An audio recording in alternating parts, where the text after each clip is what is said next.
COVID happened, poor people were dying at a rate already of 800 people a day.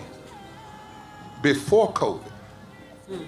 If you went to a funeral every single day, it would take you 600 years to attend all the funerals of the people who will die from the ravages of policy violence, poverty, and low wages in America in just 1 year. It would take you 2 years and 19 days to go to all of the funerals of the people that will die today, and oftentimes silence.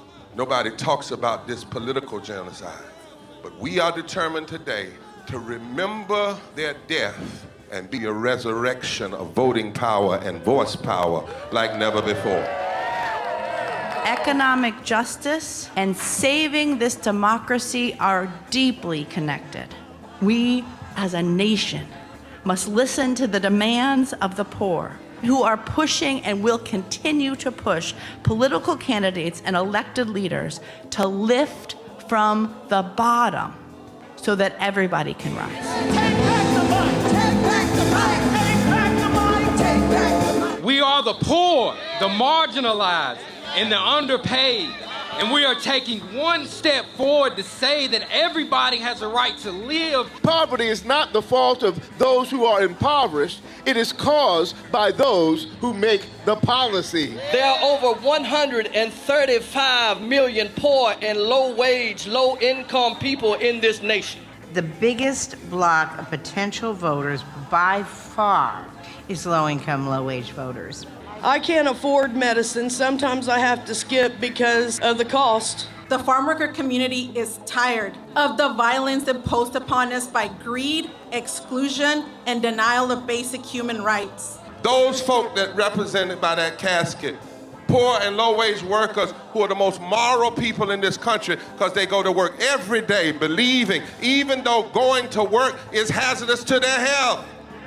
I'm tired of working 70 to 80 hours a week and still not have money for the necessity of bills. I'm tired of getting sick and not being able to go see the doctor. Having to make a choice to pay between rent or the light bill or food or clothes. You cannot claim to care about families and a culture of life and then do everything in your power to rob people of equal access to resources and to force them to live in poverty. Leadership of both parties had waged war on poor people and low-wage workers.